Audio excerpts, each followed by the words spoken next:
আর ওই এসির মধ্যে থাকা হারামজাদারা এমপি মন্ত্রী উপদেষ্টা হয়ে ভাগ বাটোয়ারা করে। কিন্তু এখন যদি কথা বলি তাহলে কি দোষ হইবে? এই 2-3 দিন আগে গুলিবিদ্ধ আহত কয়েকজনকে থাইল্যান্ড পাঠানো হয়েছে। তার জীবনটা শেষ করে এই 9 মাস পরে তাকে চিকিৎসার জন্য পাঠানো হয়েছে। তাকে কেন 9 মাস পরে চিকিৎসার জন্য পাঠানো হলো? কেন তাকে প্রথম 1 মাসেই পাঠানো হলো না? কয়টা ছেলে আহত ছিল? যদি 100 ছেলের পেছনে 1 কোটি করে টাকা খরচ যেত, 100 কোটি টাকা। আরে ভাই, এই রাষ্ট্রের হাসিনার আমলে ওই বসুন্ধরা হাজার হাজার কোটি টাকা লুটপাট করে পাচার করেছে। ওই সালমানে প্রমাণ একাই 36,000 কোটি টাকা পাচার করেছে। ওই পিকে হালদার একাই 10,000 কোটি টাকা পাচার করেছে। আর আজকে যাদের রক্তের বিনিময়ে জুলাই, যাদের রক্তের বিনিময়ে আজকে আমরা এই নির্বিঘ্নে সভা সমাবেশ করতে পারছি, আজকে যদি হাসিনার পতন না হতো এই সভা সমাবেশ আমরা এইভাবে করতে পারতাম? ছাত্রলীগ, যুবলীগ, পান্ডালীগ, ঝান্ডালীগ এসে ঝামেলা করতো, পুলিশকে দিয়ে বলতো অনুমতি নাই, গ্রেপ্তার করে গাড়িতে তুলতো। এই কৃতজ্ঞতা তো এই মানুষের প্রতি আমাদের স্বীকার করতে হবে। আমি জেলখানায় গিয়েছি, আমি কারাগারে গিয়েছি, আমি দেখেছি লুঙ্গি পরা রিক্সাওয়ালা, বাসের হেল্পার কয় ভাই বাসে পানি বেচছি, আমি আমার ধরে নিয়েছি, আমি বাদাম বেচি, আমি এই ঢাকা যাত্রাবাড়ি রোডে শশা বেচি। এই সমস্ত লোকগুলাকে জেলে নিয়ে গেছে। তারা তো কেউ এমপি মন্ত্রী হওয়ার জন্য রাস্তায় নামে নাই, উপদেষ্টা হওয়ার জন্য রাস্তায় নামে নাই। তারা এই যে মানুষগুলো রাস্তায় নামলো, আজকে সেদিন পত্রিকায় দেখলাম এই জুলাইয়ের সুলতান না জানো কি একজন মারা গেছে, তার ছেলে মেয়ে এতিমখানায় দিয়ে দিয়েছে। খাওয়াইবে কে, পড়াইবে কে?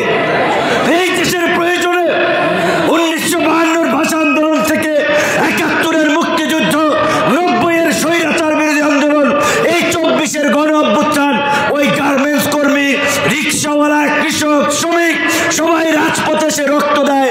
যৌক্তিক না? কেন আজকে 9 মাস ধরেন যেই ছেলের হাত ভাঙছে, আর এক জায়গা থেকে আরেক জায়গায় জোড়া লাগছে, ওই চিকিৎসাটা যদি 9 মাস পরে করায় তার কিছু হবে না? এখনো কয়েকজন বিদেশে যেতে পারে নাই। জুলাই ফাউন্ডেশনে আহতদের এই তালিকায় নাম উঠানোর জন্য জুতা স্যান্ডেল ক্ষয় হয়ে গেছে। এই যে কি বিপ্লবের চেতনা? তারপরে আবার যে পাইবে এ ক্যাটাগরি তারে দেশে বি ক্যাটাগরি, যে পাইবে বি তারে দেশে সি, এইখানেও 9-6 করছে। এইটা কি বিপ্লবীদের কাছ থেকে আমরা আশা করেছিলাম? কথা পরিষ্কার। আওয়ামী লীগ 71-এর মুক্তিযুদ্ধকে নিজেদের রাজনৈতিক হাতিয়ারে পরিণত করেছিল, রাজনৈতিক ধান্দাবাজির হাতিয়ারে পরিণত করে মুক্তিযুদ্ধের একক ঠিকাদার হয়ে গেছিল যে আমরাই মুক্তিযুদ্ধ করেছি। এই জুলাই গণ অভ্যুত্থানে আমার কোনো একক কৃতিত্ব নাই, কন্ট্রিবিউশন নাই, কোনো দলের নাই, আমাদের সবার কৃতিত্ব, আমাদের সবার কন্ট্রিবিউশন। কাজী এই জুলাই বিপ্লব নিয়ে ধান্দাবাজি, চেতনাবাজির রাজনীতি করবেন না। যদি ধান্দাবাজি, চেতনাবাজির রাজনীতি করেন, ওই যে পাবলিক বোতল মারা শুরু করছে, ওইটা কিন্তু আরো সামনে চলবে। আমরা ডক্টর মোহাম্মদ ইউনূসকে বলবো, আপনি যদি কোনো সমস্যা বোধ করেন, আপনি যদি রাষ্ট্র পরিচালনায় কোনো চ্যালেঞ্জ বোধ করেন, সমস্ত রাজনৈতিক দলের শীর্ষ নেতৃবৃন্দকে আপনি ডাকেন, তাদের সাথে খোলামেলা আলোচনা করেন। আজকে আমরা সমস্ত রাজনৈতিক দল যদি এই সরকারকে সাপোর্ট না করি, সরকার টিকতে পারবে না। তো আমরা তো সবাই রেডি, আমরা সবাই রেডি আপনাকে সহযোগিতা করার জন্য। আল্লাহর রাস্তে এই সমস্ত নাবালক পোলাপানের পাল্লায় পইরা আপনি জনগণ এবং রাজনৈতিক দল থেকে দূরে সরে যাবেন না। আপনি একদিন এই জুলাই গণ অভ্যুত্থানের আহত পঙ্গুদের নিয়ে একটা সমাবেশ করেন, একটা সেমিনার করেন, তাদের আকাঙ্ক্ষা শুনেন, কেন তারা গুলির সামনে দাঁড়িয়েছিল, কেন তারা পঙ্গুত্ব বরণ করেছে, তাদের দুঃখের কথাটা শোনেন।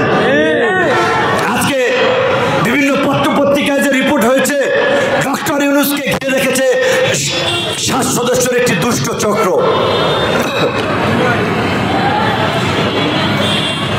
এই দুষ্ট চক্রের মধ্যে বলা হয়েছে 4 জন উপদেষ্টা পরিষদে, 3 জন বাইরে।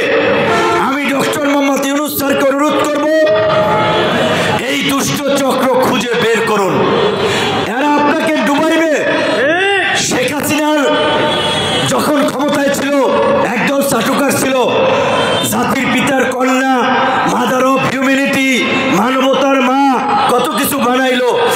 পর্যন্ত শেখ হাসিনাকে কিন্তু রক্ষা করতে পারে নাই। তো কাজী আপনি সম্মানিত মানুষ, আপনাকে নিয়ে আমরা স্বপ্ন দেখি, আপনাকে নেতা ইমাম বানিয়েই আমরা আমাদের গন্তব্যে পৌঁছাতে চাই।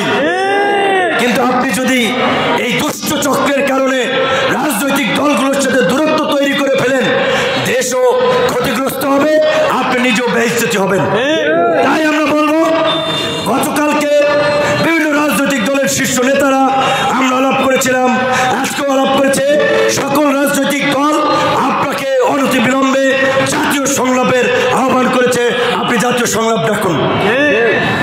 আজকে দুঃখ হয়, কষ্ট হয়, এই মাইকের সামনে দাঁড়াইয়া একটা স্লিপ ধরাই দিছে মাহমুদপুর ইউনিয়নের কোন ওয়ার্ডের সহসভাপতি মোবারক, বিএনপির সহসভাপতি ওয়ার্ডের, সে নাকি মসজিদের মাইকে ঘোষণা দিয়েছে বিপিনুরের সমাবেশে গেলে তার নামে মামলা দেওয়া হবে।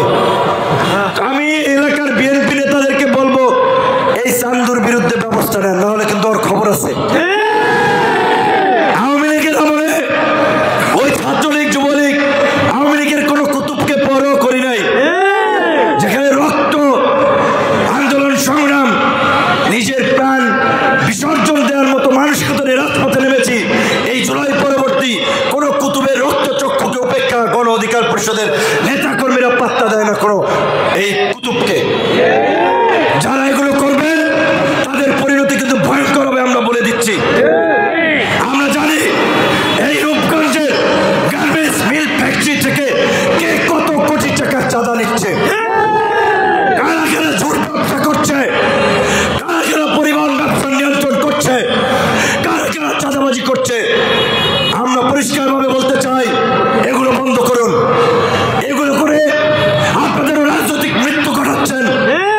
জনগণের বিরুদ্ধে গিয়ে কেউ রাজনীতিতে টিকে থাকতে পারে নাই। আজকে ব্যবসায়ী, এই এলাকার ব্যবসায়ীদেরকে বলবো, কোন রাজনৈতিক দলকে পাত্তা দেওয়ার দরকার নাই। আপনারা ব্যবসার পরিবেশ ঠিক করার জন্য সকল ক্রিয়াশীল রাজনৈতিক দলকে নিয়ে মিটিং করেন, তাদের সহযোগিতা চান, তাদের সকলকে নিয়ে চাঁদাবাজ মাফিয়া ভূমিদস্যুদেরকে বিতাড়িত করুন।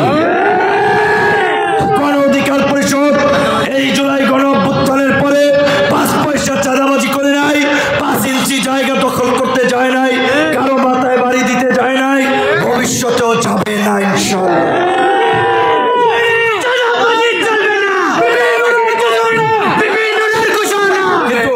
কিন্তু আমরা একটা কথা বলে শেষ করব, মানুষ শক্তির কাছে অনেক ক্ষেত্রে অসহায় হয়ে যায়, টাকার কাছে অসহায় হয়ে যায়। কাজেই আপনারা যদি গণ অধিকার পরিষদের এই সাহসী তরুণ যুবকদের পাশে না থাকেন, তাহলে তারাও কিন্তু হতাশ হয়ে যাবে।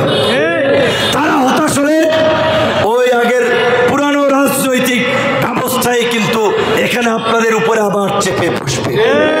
তাই আমরা বলছি, আমরা এই নতুন বাংলাদেশকে বিনির্মাণ করার জন্য আমরা নতুন রাজনৈতিক বন্দোবস্ত চাই, নতুন রাজনৈতিক নেতৃত্ব চাই। গণ অধিকার পরিষদ এই জন আকাঙ্ক্ষা বাস্তবায়নে কাজ করবে ইনশাআল্লাহ। গণ অধিকার পরিষদের সাথে থাকবেন,